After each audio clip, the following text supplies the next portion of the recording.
Welcome, one and all, to World in a Jar. We are your hosts, Kyoko and Vale. Our goal is to take a word, concept, or idea and spin it into a story. Be it a character, NPC, group, city, you name it. And thus, these ideas become our World in a Jar. Of course, they won't all fit in the same jar, so our collection is constantly growing every week.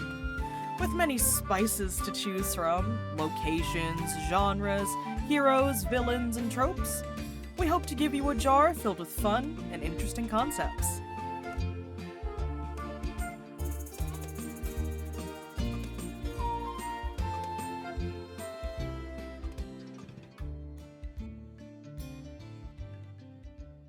But first, how you doing, Vale?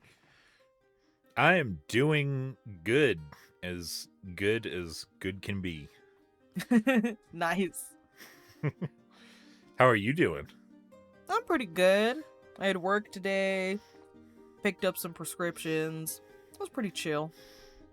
Yeah, when we were talking about recording, I'm like, why is Kyoko working? It's Tuesday. And then I remembered it's not Tuesday. We had to record a little later in the week. It's Friday. It's Friday. It's Friday. Friday. Gotta get down on Friday. Absolutely. Everybody's looking forward to the weekend. I could go on, but I will spare you all. It's been really rainy today. No one expected it to rain here, and it's been like pouring all day. We got rain that was actually snow, but didn't stick yesterday. Ooh. I just want it to be spring already. Like, it's by no means cold outside. It's 57, and it actually feels like 57. It's just rainy. Oh my! Bring on the rain. I miss getting so much rain like we did in Maryland. I bless the rains down in Africa. I love that song. Yeah, we got a lot of rain back home in Maryland. We get a lot of rain here in Illinois. Maryland and Illinois have very similar temperaments, at least in Gaithersburg, compared to here. Yeah. My first move out of Maryland was to the desert, so I had to savor every chance of rain we got. Valid. My first move out of Maryland was up to Wisconsin, so I just had to be ready for some more cold, and that was it. Did they get the same amount of rain? You're like right next to the lake, though, aren't you? Yeah, I was right. I was like on the lake essentially. We got pretty much the same amount of rain. The humidity was the same. It was just the wind and the snow were different. But it wasn't too bad. In my first, 2 years in Wisconsin, I would go outside and canvas sneakers or flip-flops. And all of my friends are like, what the fuck? It'd just be little old me outside in a t-shirt, shorts, and flip-flops, and they'd just be like, Jesus Christ. I vividly remember walking to school in my ROTC uniform, which was not nearly warm enough, even with the jacket, in negative weather before wind chill, and the wind chill took it to negative 16. I remember that day. I also went to school. I went to school in shorts that day, and everyone looked at me like I was crazy. I remember sitting outside Fleming's room. He just sees me sitting there in my shorts, and he's just like, I wish I could send you home. And I'm like, it's not that bad. I gotta get ready for Wisconsin somehow. Wisconsin. And then I moved to Indiana, and then I moved to Illinois. And Japan was in there in between all that. We still got to plan out our trip to Japan. Heck yeah. We will record it for the viewership, for the pleasure of the viewers. I will say everything in Japanese and not provide subtitles. says everything in a foreign language, refuses to translate, refuses to elaborate. No, the subtitle will just say speaking in Japanese. That's all the subtitle will say. Speaking Japanesely. Oh my god. Either way, what are we talking about today, Vale? We are talking about biomes, since we're changing up our formula a little bit.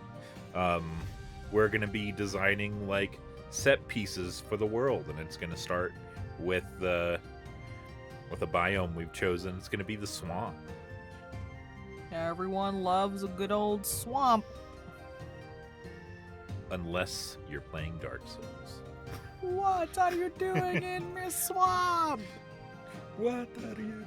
Oh, I can't even do the accent. What inspiration do you have for swamps? Besides Shrek. It's not... Shrek is a huge inspiration. Absolutely. Just this curmudgeon that's seen as very dangerous, but just really doesn't want people to come into his home. Somebody once told me... I'm not going to sing it anymore.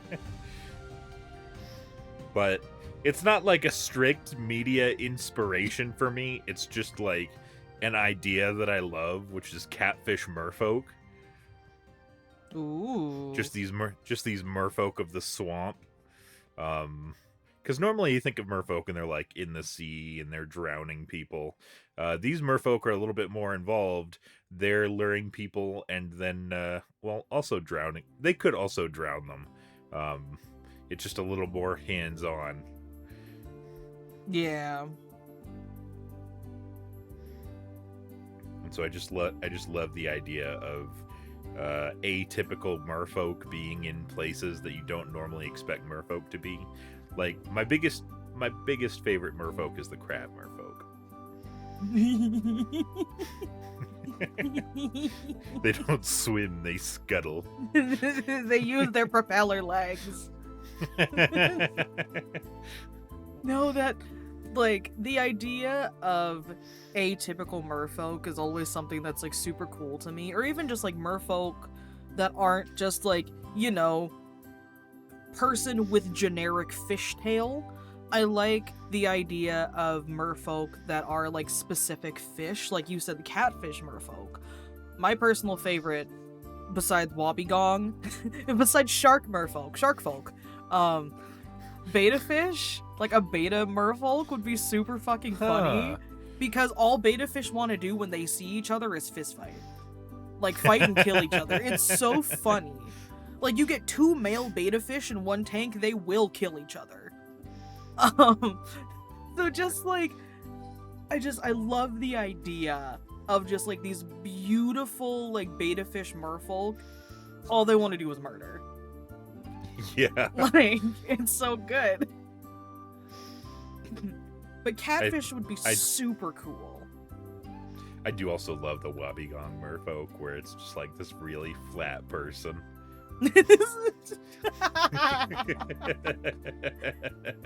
So for those of you who don't know, the wobbegong is a type of shark. They're native to the Pacific Ocean around Japan and the Pacific Ocean down near Australia. There are 2 different types. I will talk more about them on Twitter, maybe. They are my favorite shark. My first tattoo was gonna be a wobbegong. My name on Splatoon is Wobbegong. It's perfect. Man, could you imagine a wobbegong inkling? Oh my god, that'd be so funny. A wobbegong kid. It's just like the kid is just able to slingshot their jaw forward for some reason. That's what wobbegong are able to do. They slingshot their jaws forward to eat things. Masters at camouflage. I love it. But yeah, that's my inspiration for swamps. Something I've been, not an inspiration necessarily, but something I've been trying to cram into any game I possibly can. Oh gosh. We're gonna have to make a swamp in 4 elements, aren't we? Yeah. Yeah, I don't But yeah, do you have any inspirations? I don't really have anything in particular. When I think of swamps, especially when I think of swamps in media, I think of the swamp in Avatar: The Last Airbender, and then also Legend of Korra, because that's where Korra finds Toph. But I more specifically think about the swamp benders and how it was just modified water bending, which is super cool. Because, like, plants have water in them. Almost everything has water in it. So, like, the swamp benders being so, like, in tune with their element that they can, like, bend the water inside the plants and then also, like, take on the plants and use that as, like, an exosuit, essentially. Just super cool. It was also a precursor, like, it kind of seeded the idea for season 3 with blood bending. Yeah, absolutely. You can bend the water inside of things. It doesn't just have to be straight water. Yeah, exactly. Like, that was super cool. The swamp benders, like, bending the water in anything they could get their hands on, really. And yeah, that is absolutely true that it was a precursor to bloodbending, because Kaya was just like, you can pull the water out of the plants and bend that. You can pull the water out of the atmosphere. You can bend the water in someone's body. Like, and then Katara later learning that, like, she could create her own water with sweat was super cool.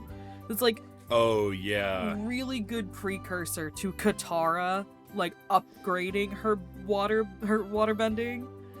But I also just, the whole scenery of it being like, all the swamp being around the single tree. I don't remember what the tree is called, but I don't remember, but it was a big tree. Yeah. But, like, swamps are super cool in that, because, like, swamps are they're kind of like rainforests, but they're not. I don't remember what really differentiates a swamp from a rainforest. I think it more deals with, like, the ground composition than anything else. But it was super cool just to see how Team Avatar, like, interacted with traversing the area, how they had both land travel over tree roots, but also had to deal with water travel, at certain points in time because of just how, like, swampy things got. Yeah. But it was, like, it's super cool. And it's, like, a really good depiction of a swamp because they spend a decent amount of time in the swamp. Momo spends a decent amount of time trying to run away from these people that are trying to eat him. Momo spends a lot of time trying not to get eaten. Season 3 was the first season I don't think anyone tried to eat Momo. Yeah. And then, like, another like piece of media that I think of when I think of swamps is I think of Resident Evil 7, because that takes place in the swamplands of Louisiana. Like, that's where Ethan, the main protagonist, has to go to try to get his wife Mia back.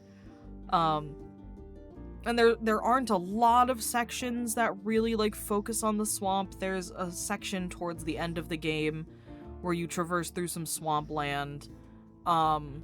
And then there is a decent portion of the DLC with, where you play as, Joe Baker's brother. Most of that is just taking place within the swamp. Like, he's fighting crocodiles or alligators, whichever one takes place in the swamp, I don't know. But you get to see, like, all of the foliage of a swamp and things like that, and it's just really cool. Seeing how, like, the houses have to be built differently to not only, like, survive the swamp, but also just survive all of the shit that Louisiana goes through, weather-wise. So, yeah. Oh. Super cool. Louisiana just goes through it. You're right. All those dang hurricanes. Hurricanes and tropical storms. Yeah. And floods. Yeah, it's bad. It's not good. I don't know how people live in Louisiana. I don't know. I can't say I don't know how people live up here. So I don't know how people live in the South. yeah, you right. You right. Editor Chris, how do you live where you live? Riddle me that, Editor Chris. riddle me that, Editor Chris. Riddle me that, Editor Chris.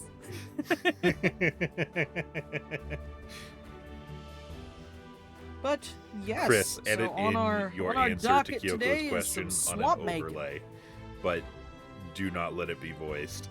Do I have coin over here? I do. All right, so are we ready to start creating some swamps and swamp people and swamp creatures? Yeah. We'll make the swamp version of Mothman. I don't know yet. Would you like heads or tails? I would like heads. Oh, I flipped it right and caught it this time. It's tails. I get to go first. Oh man, these are cool words. I wanted these words. Your words are queue and funeral. Queue as in to wait in a queue, or queue as in like CUE, give someone a queue? As in waiting for a queue, waiting in a queue. Okay, so queue with 4 silent vowels, got it. Absolutely. And what was the second word? Funeral. Funeral. Alright. So, for a biome, I would say, of course, biome, swamp. The biome is swamp. It's hot, it's muggy, humid, for those of you who don't know what muggy means. But it's hot, it's humid, it's wet, it's not pleasant a lot of the time. But funeral makes me think that this place is a burial ground. Like, this is where people go to just dump bodies. Sometimes bury them properly in all of the mud that you can find in a swamp. But 9 times out of 10, dump them in the water.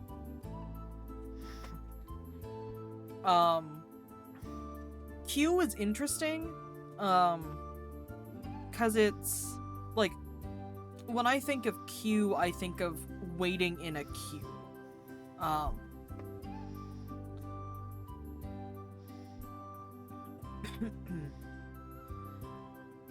There's some interesting ways you can take queue, I think. Yeah. Going along with, like, this is, like, a burial/body dumping place. Could be, like, people waiting their turn, like, people could wait in, like, this one specific area, like on a dock overlooking, like, a larger body of water in this swamp to dump their bodies into. They also could be this specific, like, larger lake area with the dock could be where people wait to speak to, like, a god, a deity, or some higher power that controls the area, which would be really cool. Think of, like, Swamp Cthulhu. Swamp Cthulhu. Swamp Cthulhu. This could be where people like are sacrificing bodies to. That could be sort of like funeral rites-ish. Like, people could, like, the dead that they are then disposing of may have left, like, in their wills or something, their wish to be sacrificed to this swamp being. Oh, so it's like this whole big swamp cult. Yeah. Oh god, not a swamp cult. Oh god. But that would be really cool. that would be sort of like, let's say you take Los Illuminados from Resident Evil 4 and you just throw them in the swamp in Resident Evil 7. Are there any new interesting creatures in this swamp, since we already know there's Swamp Cthulhu? Well, I can imagine in this swamp that, like, it's big with, like, lizard folk because of the humidity and things like that. So you could even say that there are, like, modified lizard folk, there are alligator folk, which would be terrifying. Oh, yeah. This place could also be huge with, like, insects. So, like, in prehistoric times, when the earth was much more humid than it is now, and that's saying something, that's when insects got really, really big, and it wasn't necessarily swampland back then, it was more like a mix of, like, rainforest and swampland. But there could be, like, giant insects. Number one, the one I think of is a giant dragonfly, and that just sounds terrifying. Oh man, those are enemies in Elden Ring, and they piss me off.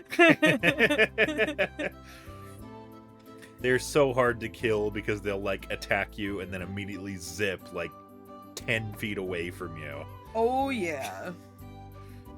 But yeah, I think of, like, giant bugs. I also think of, like, giant or larger than normal carnivorous plants, because swamps are where carnivorous plants are typically, like, thriving, because they have to get their nutrients from like different sources.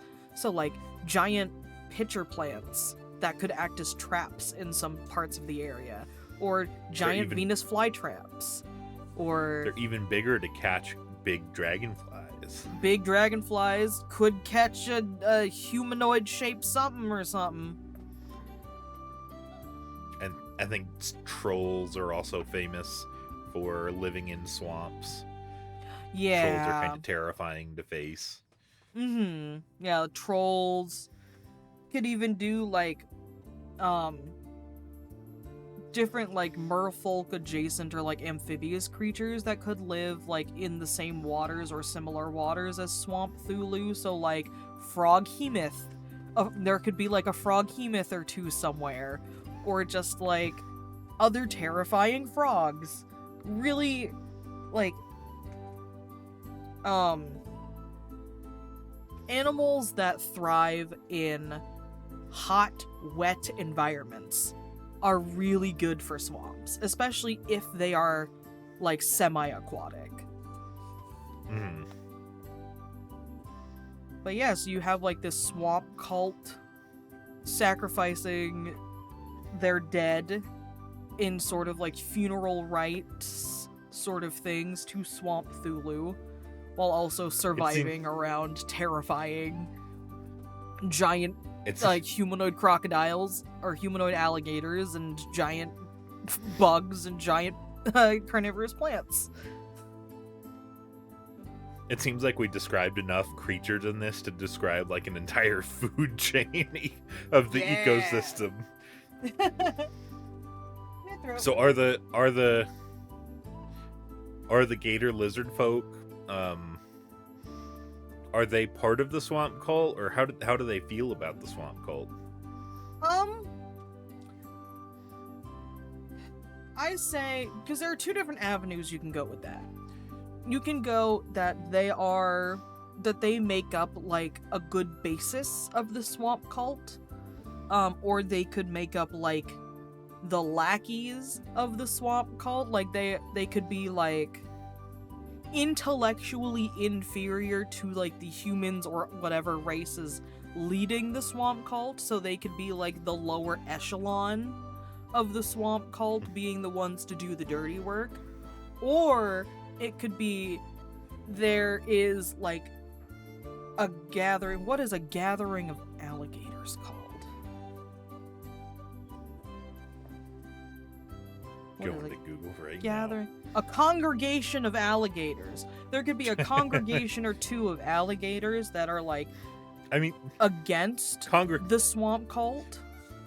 Congregation also does imply religion.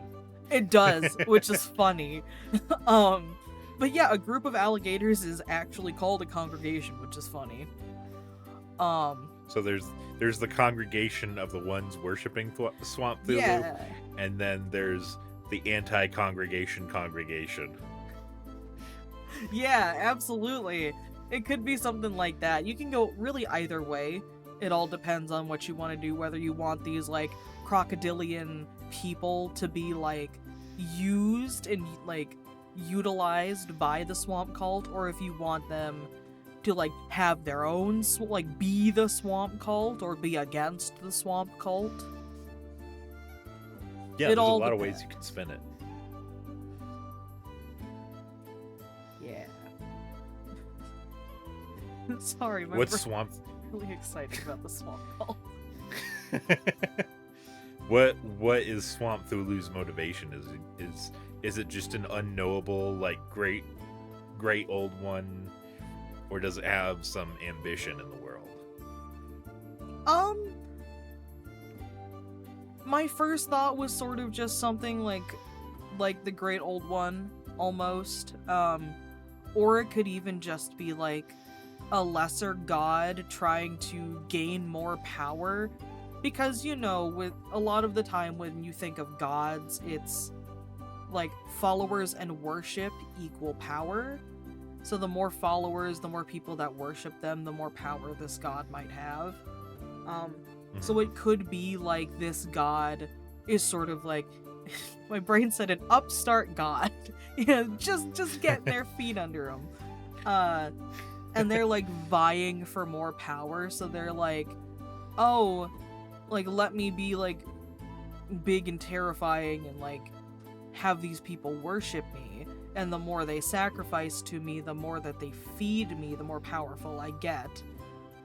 Right. So again, you could go either way if you wanted to just be a great old one, but I think having Swamp Thulu be a god that is really like vying for power to like climb the deity hierarchy, or even to like, you know, take over the domain of like another god or something like that to like gain dominance over an area or something would be really cool. It would add like a nice amount of conflict to a story. I mean, Swamp Thulu definitely has the draw of being like a quest villain, where like the king tells you there's something going on in this swamp and I don't know what, but you get to the bottom of it, you kill whatever's doing whatever I've been getting reports on. Yeah. Absolutely. Just thinking of the swamp cultists just eating or drinking raw swamp water as like a rite of passage. Oh God. That's an idea. Don't know if anyone wants to use it. Ugh. Gross. I can certainly see it being so, like, Circle of the Land Druid for a swamp. I can see that being a part of their initiation, is you must bring the swamp into you. Ugh. But it does not make me feel good. It does not make me feel good. You get a nature domain cleric. It's just like, oh, let me study this. It's just, ugh. I don't like. That's how you get diseases. That's when you need someone in your party with greater restoration. But hey, cults do not always, and I posit almost never, have good ideas. You are very correct. You are very, very correct. Oh. Yeah. Yeah, I mean, it makes sense. My brain does not like the idea of drinking swamp water. Don't drink swamp water, kids. Don't do it. If you're near a But if you swamp do- or any icky, nasty water, don't drink it. Or have a life straw. But if... yeah, the life straw. Sorry, But yeah, what is were this you where gonna we... say? Is this where we hold off for the trope? Yeah, I think so. I think so. Alright, so my words are...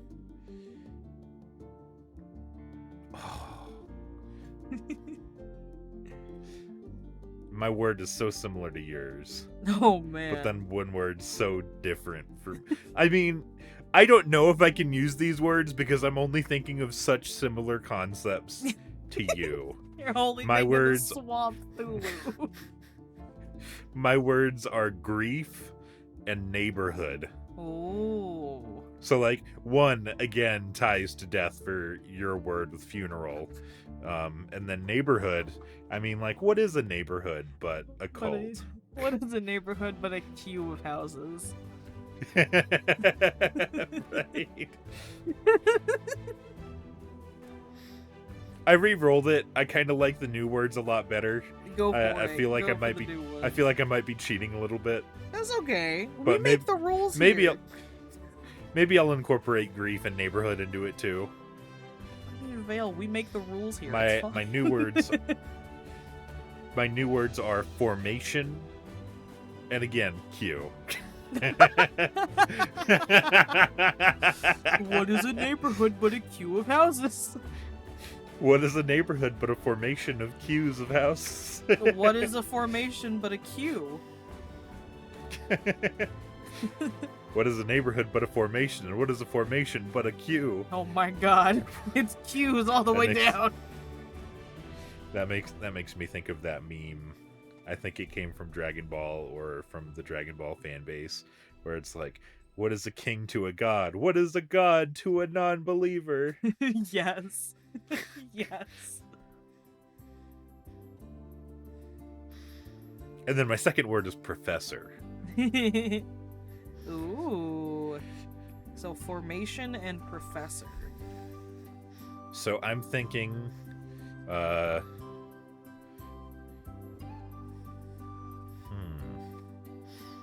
maybe we go kind of elven with this, Ooh. Oh, no, that's it. Maybe we go kind of elven with the architecture, and there's like a tree town where all of the houses are suspended above the waters.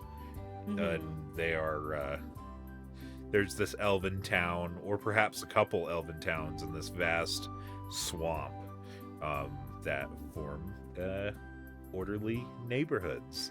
Mhm. I immediately thought of Four Tree City from Pokemon Ruby, Sapphire, and Emerald. That's what I thought too. You said tree houses above the water. My brain went Four Tree City.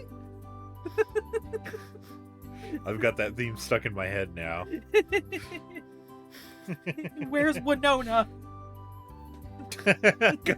I gotta deck her Altaria real quick. Be right back.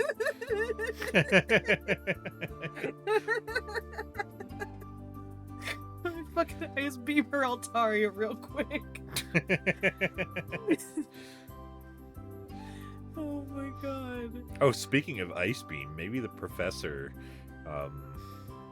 I think the professor may have been a scholar that entered these tree communities, but was outcast for some reason.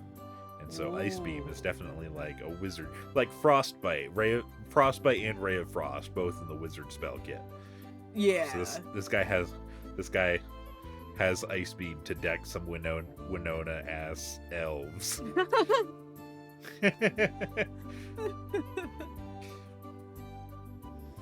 Yeah, I like it. What happened in this? What's going on with the swamp?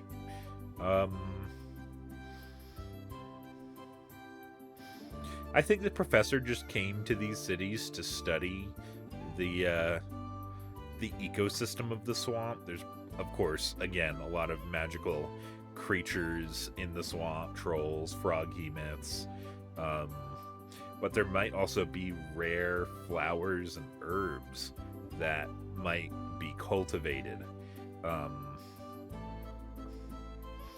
And so I'm thinking the adventure lies in the feud between the professor and the elven settlements. Mm-hmm. Yeah. Because he was first researching the biology, and of course that could be an easy shoe-in to have the players help him with this objective. But then he comes across these rare legendary herbs. Gen 9 Herba Mystica. Oh. Oops, all Pokemon. Oops, all Pokemon. So, oops, all berries. Oops, all Pokemon. Oops, all swamps. Oops, all swamps. I should have mentioned in the inspiration section how much I admire Hidetaka Miyazaki of Dark Souls acclaim. I just admire how open he is about admitting he loves designing poison swamps. He's like, everyone asks him every game leading up to it, is there going to be a poison swamp, Miyazaki? Yes, there will be a poison swamp. I just can't stop making them. I just love them from a design standpoint, and they're always just fucking awful. That's so fucking funny. I love it. And in the Shadow of the Erdtree DLC that's coming out in June, he has announced there will be another poison swamp when there were already like 3 or 4 in the base game of Elden Ring. Oh my god.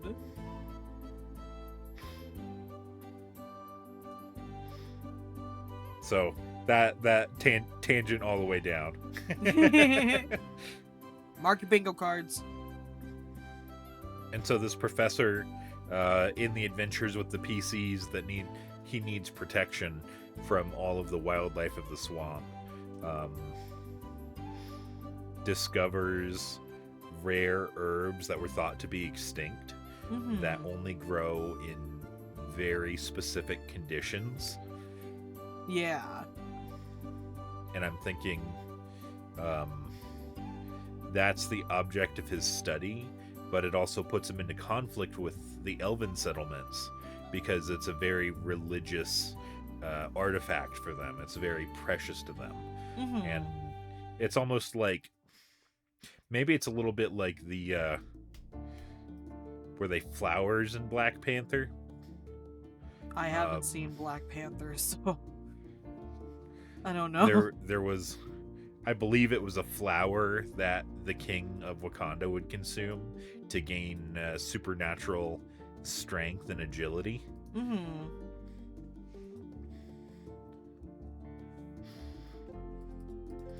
And so maybe that's a little bit for them. Maybe it's a religious artifact that gives them supernatural abilities. Maybe it's just an herb of ultimate healing that can only be given to like very sick people. Yeah. And either of these, like, a professor could capitalize on. They could discover the secrets of this herb and then bring it out into the world, and then it gets hunted to extinction again. Yeah. Or where it was thought to be extinct before, it would be actually extinct now. Absolutely. And you could even spin this story to where the elves were right to not trust this man. As, like, he... really his number one motivation behind doing this is like to gain fame and notoriety for discovering this herb or like this medicinal like plant, and thus leading more people to come like harvest it, leading corporations in this world to come down and harvest it for capitalistic gains, while this man gets all of the like research accolades for it. mark this episode down as wizards versus druids. I'm gonna say the Elven Society is very heavy on druidic magic, and the wizard professor throws that into conflict. Yeah. We've got to figure out what the herb really does, though, because I feel like we're designing this swamp, and I always have a tendency to lean towards the people inhabiting a place. But we've got to think about like the flora and fauna too. Yeah.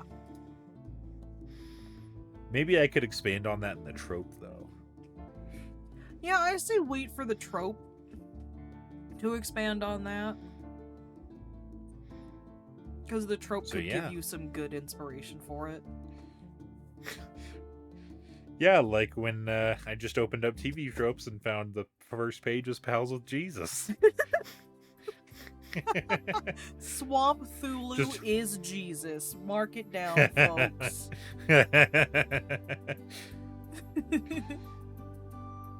But yeah, we'll take a quick break and then we'll come back for trope time. Yeah.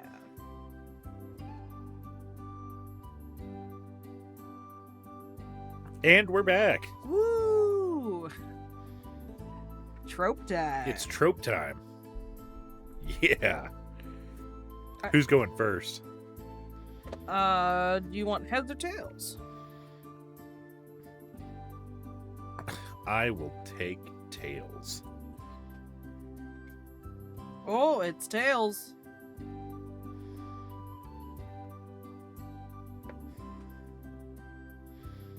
Wait, did I pick tails? Yes, Holy yes, you did.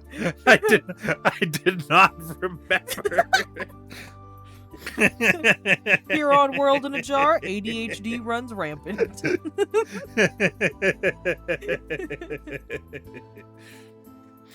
Only 2/3 of us have Adderall. And I don't even have it yet.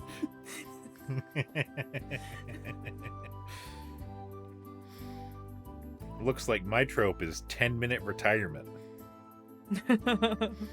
In the middle of a crisis, calamity, or sheer unadulterated apocalypse, something terrible happens, but not typically any more terrible than happens in any given episode, and the hero completely and utterly gives up.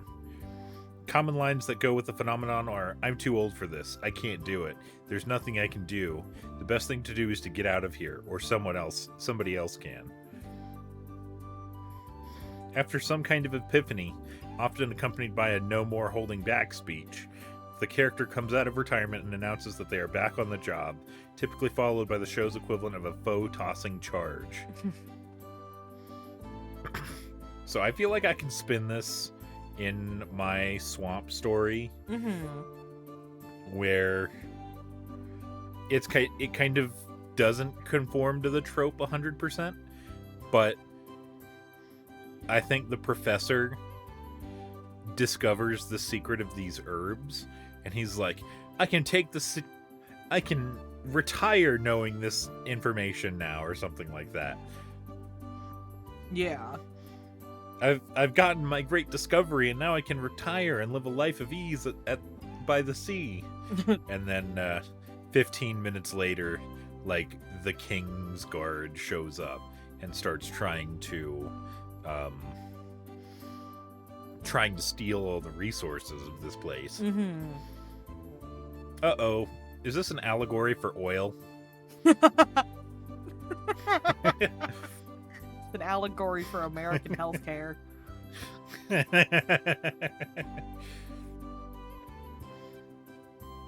So, that didn't actually tell me, as I was hoping for, what the herb does. So I'm thinking it heals any wound. Any wound and any sickness. And any curse.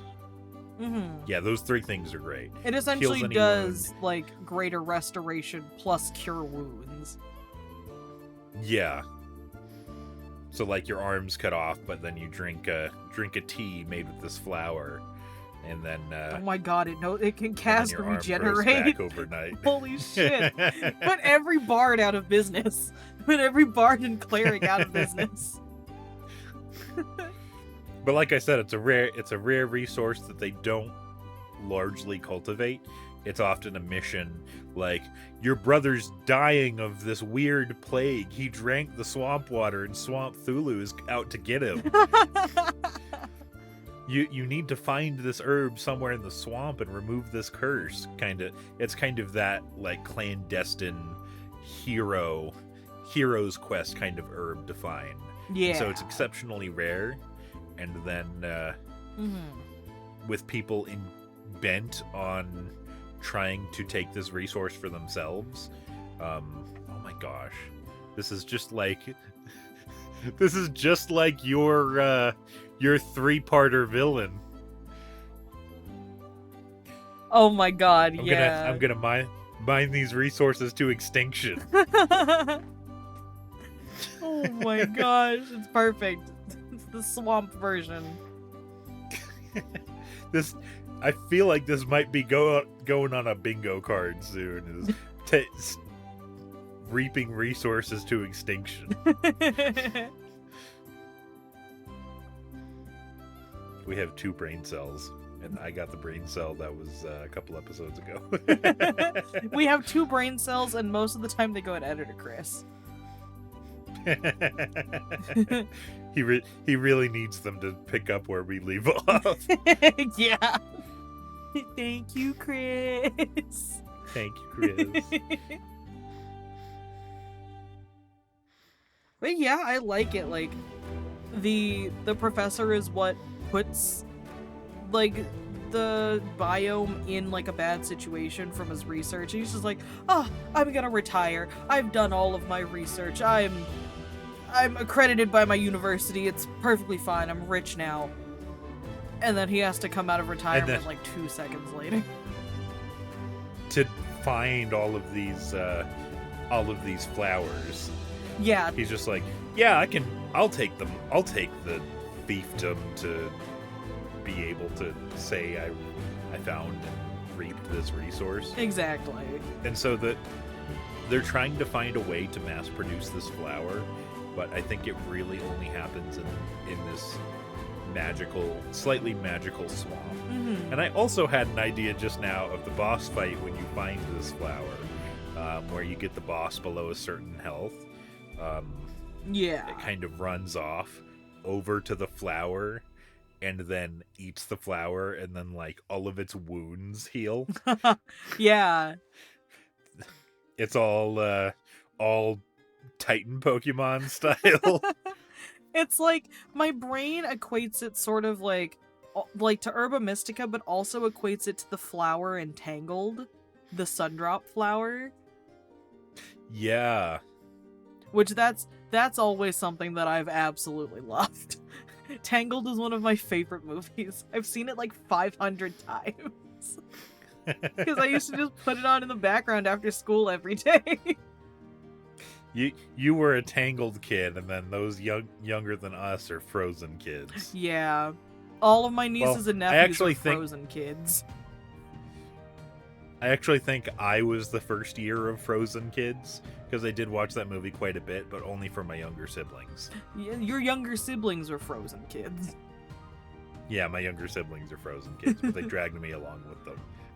Yeah, I was a Mulan child. I watched Mulan also an unhealthy amount.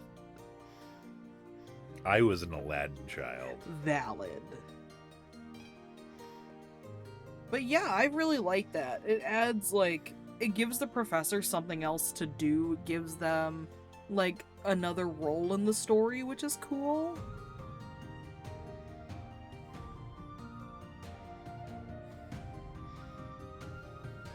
Could you imagine, though, like, he's the mastermind behind the whole assault on the swamp, and you fight through a whole bunch of boss guards just to get to him, and he's just, like, a level 2 wizard? Oh my god.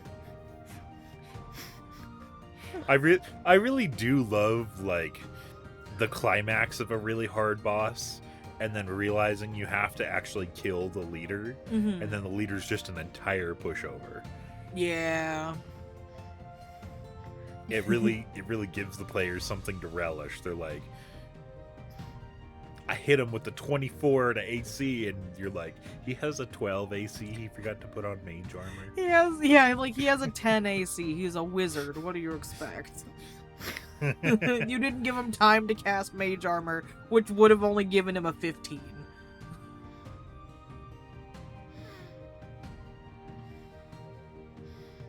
But yeah, I'm definitely in favor of an anticlimactic final battle after a climactic boss. Yeah. For this idea. And I think we're kind of walking over all of the elven communities, because I feel like there are, in this large swamp, there are separate communities, and sometimes they're at odds with each other. Mm-hmm. I think that's a subplot that could be explored, is that they all have, like, because elves live so long, they all have ancient reasons not to work with each other. Oh yeah. And it could be as simple as my grandfather's grandfather, or their grandfather's grandfather spit in the face of my grandfather's grandfather. Yeah, absolutely. It's like generations deep conflict that could be something super petty, like my uncle's neighbor's cousin's great grandfather like stole like some bread from me. And then you realize, like, all of these generations ago, these generations are 200 to 300 years apart. Because of how long because they're elves elves are. Yeah. So it's really like digging up 1,000-year-old drama.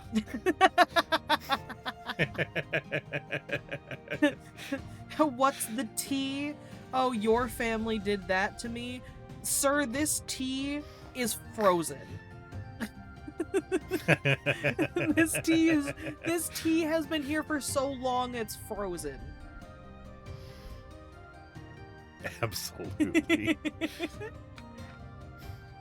And so that could be a subplot, is getting the elves to band together to stop the invasion and to protect these flowers.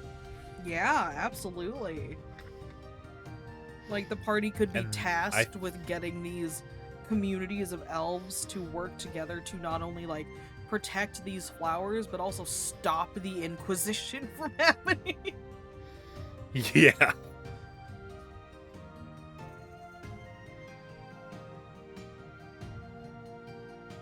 I'm just making notes. Yeah.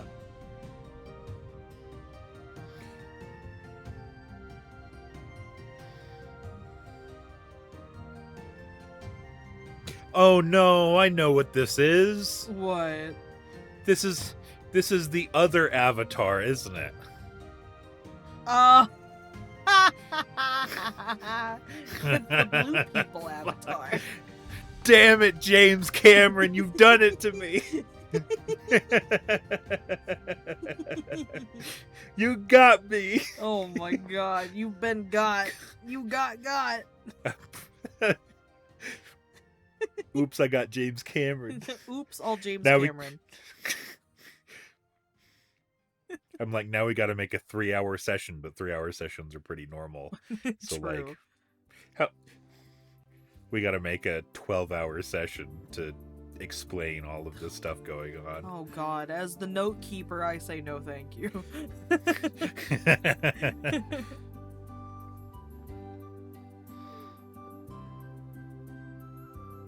But yeah, where do you think that that's a good place to leave it, or do you have more you would like to add? I think this is a good place to leave it. All right. I'm writing down all the notes because we might be expanding on these in the future. Ooh. Stay tuned.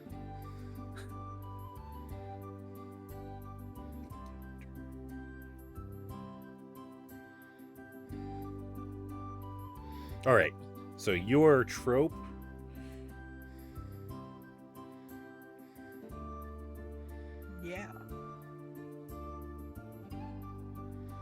Sorry, my phone's being slow. No, you're good.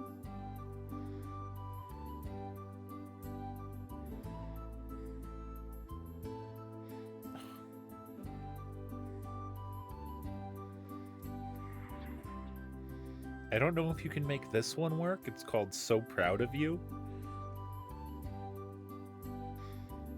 So Proud It's of You just isn't just pretty much like an important figure telling the main character they're proud of them. Yeah, I'm not sure there's much to go with there. Not for the biome itself, but for like a story within the biome, definitely. I feel like that's going to be better for the next For episode. later, yeah.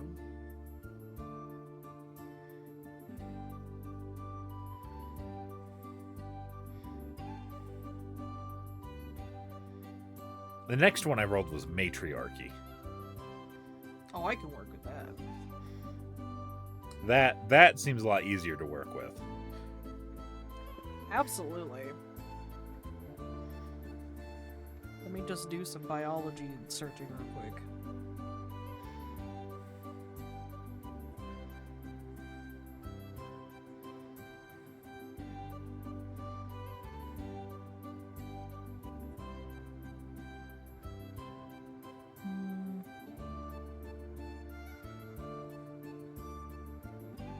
Okay. Yeah, so matriarchy I can definitely work with.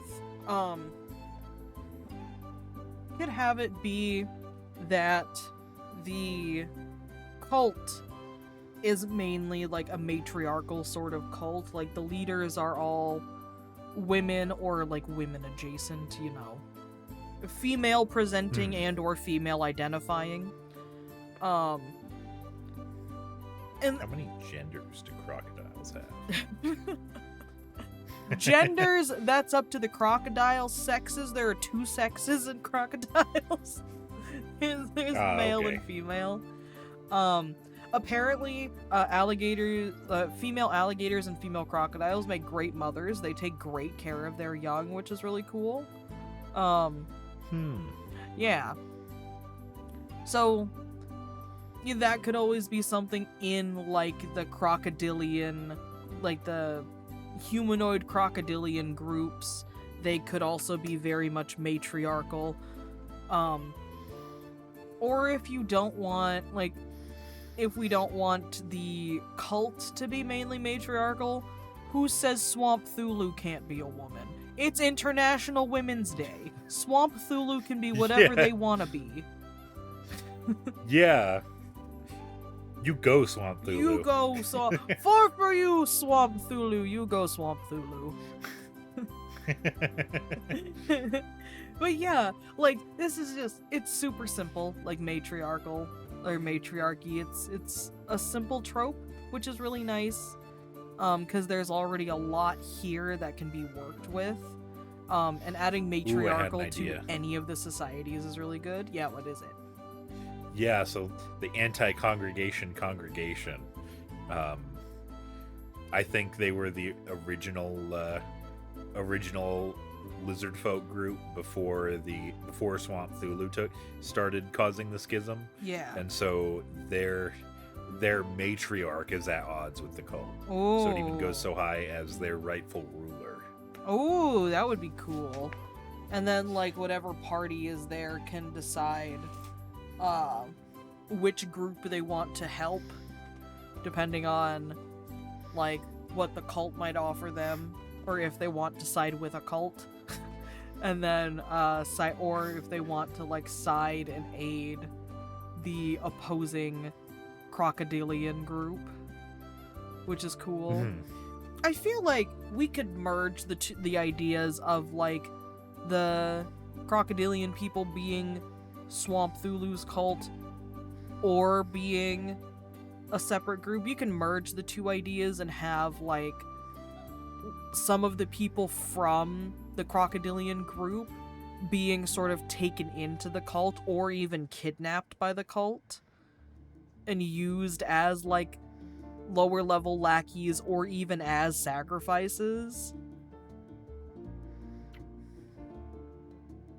And that could be like why the crocodilian matriarch has so many issues with the Swamp Cthulhu cult. Because she's like, they're stealing my people. And crocodiles, like, I looked it up, when crocodiles typically don't really move in large groups. They're very much more solitary animals. So it's small groups to begin with. So very easy to notice when people start going missing.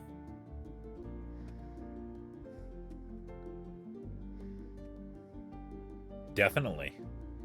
Yeah, so it could be like head matriarch of the non-cult crocodilian group versus matriarch of the Swamp Cthulhu cult and Swamp Cthulhu. Yeah.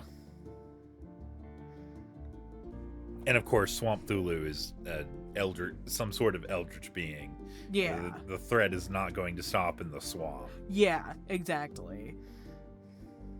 Like, Swamp Cthulhu may be like a lower level eldritch being where, like, if you defeat him, you defeat them, you defeat like a lower ladder rung, but there's still a bunch of issues above that.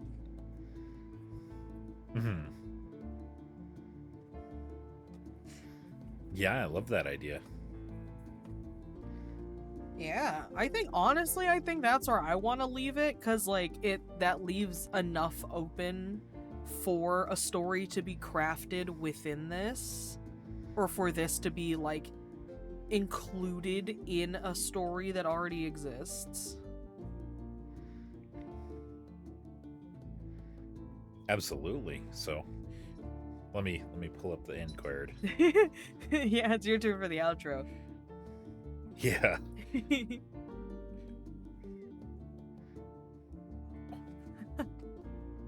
I think this is a good place to seal up these jars and put them on the market. If you like the show or need any ideas, you can find us on Twitter at WorldsInJars or email us at worldinajar1@gmail.com. Do something good for yourself. We will see you next week. Bye, guys. Bye. This episode was edited by Chris at Chris Rogers VO on Twitter. Go check him out. Go check out Editor Chris.